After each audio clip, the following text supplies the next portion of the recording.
भजन संहिता अध्याय 25 आयत 7। हे यहोवा, अपनी भलाई के कारण मेरी जवानी के पापों और मेरे अपराधों को स्मरण ना कर। अपनी करुणा ही के अनुसार तू मुझे स्मरण कर। आमीन।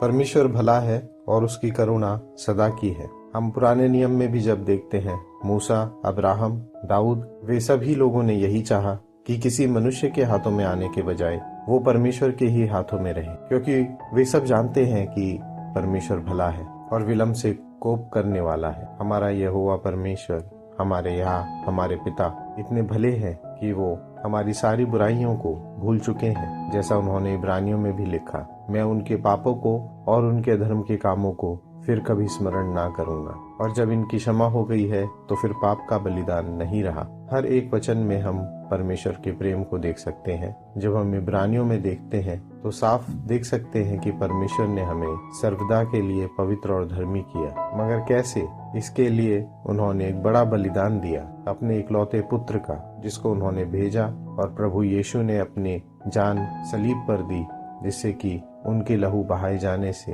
उनके लहू से हम धुलकर शुद्ध हो, पवित्र और धर्मी बने। आमीन। जब कभी हम परमेश्वर से सहायता मांगते हैं, उनके आगे हम किसी भी चीज को लेकर के जाते हैं प्रार्थना में, आप याद रखिए कि परमेश्वर ने वचन में लिखा है कि जो परमेश्वर के सामने आते हैं उनमें विश्वास होना जरूरी है। आपको ये विश्वास करना चाहिए, आप परमेश्वर पर विश्वास करना चाहिए कि वो भले हैं, वो अवश्य ही मेरी सहायता करेंगे। उस विश्वास से, इस सच्चे मन से आप उन पर विश्वास करते हुए प्रार्थना कीजिए। आप देखेंगे कि वो आपकी सहायता कर रहे हैं। जो आप अपने परमेश्वर पिता के वचनों को बोलते हुए उनसे प्रार्थना करते हैं, आप देखेंगे कि चीजें आपके जीवन में बदल रही हैं। आप चीजों को बदलते हुए देखेंगे, आप परिस्थितियों को बदलते हुए देखेंगे, बीमारियों को भागते हुए और परमेश्वर के वचन को कार्य करते हुए देखेंगे। प्रभु यीशु मसीह के नाम में आमीन। जय मसीह की।